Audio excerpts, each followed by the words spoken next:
பிரியமானவர்களே, எப்படி இருக்கீங்க? நல்லா இருக்கீங்களா? ஆண்டவர்களை சந்தோஷமா இருக்கிறீங்களா?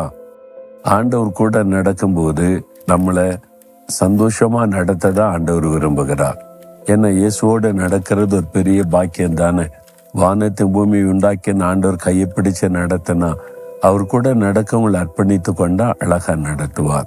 இயேசுவோடு நடக்கிறதுனா தினமும் இயேசுவோடு வாழ்வது. அப்ப அவரோடு பேசுவது, அவரோடு பழகுவது, அவர் பேசுவதை கேட்பது, அந்த மாதிரி ஒரு வாழ்க்கைக்கு தான் தேவன் உங்களையும் என்னையும் அழைத்திருக்கிறார். அதனால அவரோடு நடந்துகிட்டு வரும்போது அவர் போதிப்பார், ஆலோசனை கொடுப்பார், ஸ்திரப்படுத்துவார், பலப்படுத்துவார், அப்படின்னு ஆண்டவர் நடத்துவார்.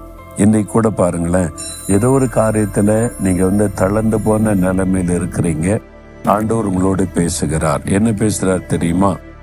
ஏசாயா 35:3 தளர்ந்த கைகளை திடப்படுத்தி தள்ளாடுகிற முழங்கால்களை பலப்படுத்துங்கள் என்று ஆண்டவர் சொல்றார். தளர்ந்த கைகளை திடப்படுத்தணுமா? தள்ளாடுகிற முழங்கால்களை பலப்படுத்துங்கள். உங்களை பார்த்தா சொல்றார்.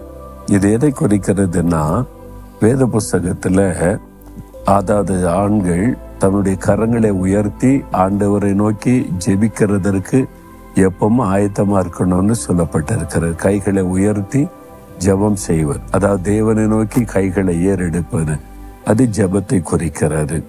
அதுல தளர்ந்து போயிட்டீங்களா? ஜெபத்துல சோர்ந்து போயிட்டீங்களா? அதே மாதிரி முழங்கால்களை பலப்படுத்துங்க சொல்லப்பட்டிருக்கல. தள்ளாடுகிற முழங்கால்கள் எதை குறிக்கும்? முழங்கால் படியிட்டு ஜெபிப்பது. இந்த ரெண்டுமே ஜெபத்தை குறிக்கிற விஷயம். கைகளை உயர்த்தி ஜெபிப்பது, முழங்கால் படியிட்டு ஜெபிப்பது. அதுல தள்ளாடிட்டீங்க, தளர்ந்துட்டீங்க, ஜெபித்து என்னத்தை கண்டா அப்படின்னு சொல்லிட்டீங்க, அதை ஜெபிக்க முடியல அப்படின்ற நிலைமைக்கு வந்துட்டீங்களா? ஆண்டவர் சொல்றார், என் மகனே மகளே, உன் கைகளை பலப்படுத்து, உன் முழங்கால்கள் தள்ளாடி கொண்டிருக்கிற முழங்கால்களை ஸ்திரப்படுத்து. சோர்ந்து போகாம முழங்கால் நீ ஜெபிக்கணும், கைகளை உயர்த்தி நீ ஜெபிக்கணும். ஏன் ஜெபத்துல சோர்ந்து போனீங்க? ஆண்டவர் சொல்றாரு, உன் ஜெபத்துக்கு பதில் உண்டு. உன் ஜெபத்தை நான் கவனிச்சுக்கிட்டே இருக்கிறேன். பிறகு எதுக்கு தளர்ந்து போனோம்? நீ சோர்ந்து போகாம கரங்களை உயர்த்தி ஜெபித்து கொண்டே இரு, முழங்காலை முடக்கி ஜெபித்து கொண்டே இரு. நீ ஜெபிக்க உன்னுடைய காரியத்துல தளர்ந்து போயிட்ட, சோர்ந்து போயிட்ட. அதனாலதான் நான் உன்னோடு கூட திரும்ப பேசுகிறேன். நீ முழங்கால் நின்று ஜெபிப்பது எனக்கு ரொம்ப பிரியம். உன் கைகளை உயர்த்தி ஜெபிக்கும் போது உனக்கு சமீபமா இருக்கிறேன். சொந்து போகாம ஜெபம் பண்ணு என்று ஆண்டவர் சொல்லுகிறார். ஏனென்றால் இன்றைக்கு உங்களுடைய ஜெபத்தை கேட்க, பதில் கொடுக்க விருப்பத்தோடு உங்களோடு பேசுகிறார். நீ சொந்து போய் ஜெபிக்காம இருக்கிறது எனக்கு ரொம்ப துக்கமா இருக்குது. உன் ஜெபத்தை எப்ப கேட்ப நீ அவளோடு காத்திருக்கிறேன். நீ வா, தேவ சமூகத்தில் வா, உன்னுடைய ஜெபரைக்குள் வா, முழங்கால் படியிடு, கைகளை உயர்த்தி ஜெபம் பண்ணு.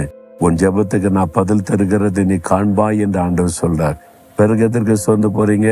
தள்ளாடுகிற முழங்கால்களை பலப்படுத்துங்க. நல்ல முழங்கால் நீ ஜெபிங்க, கைகளை உயர்த்தி ஜெபிங்க. ஆண்டவர் உங்களுக்காக அற்புதம் செய்ய போகிறார். ஜெபத்திற்கு பதில் கொடுக்கிற தேவன் தான் உங்களை பலப்படுத்தி கொண்டிருக்கிறார். இன்றைக்கு ஆண்டவரே, மறுபடியும் என் கைகளை ஒப்பு கொடுக்கிறேன், மறுபடியும் என் முழங்கால்களை ஒப்பு கொடுக்கிறேன். முழங்கால நின்று கரங்களை உயர்த்தி ஜெபிக்க அர்ப்பணித்துக் கொள்கிறேன் சொல்லுங்க. உங்களுடைய ஜெபத்துக்கு உடனே பதில் வருவதை காண்பீர்கள். ஆண்டவரே, இந்த மகன் இந்த மகள் ஜெபத்துல சோர்ந்து போயிருக்கிறாங்க.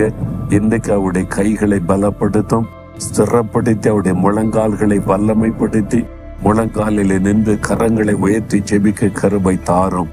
ஒரு அற்புதத்தை செய்து அவருடைய உள்ளத்தை மகிழ பண்ணி சோர்ந்து போகாமல் ஜெபிக்க கிருபை தாரும். இயேசுவின் நாமத்தில் ஜெபிக்கிறேன் பிதாவே. ஆமேன், ஆமேன்.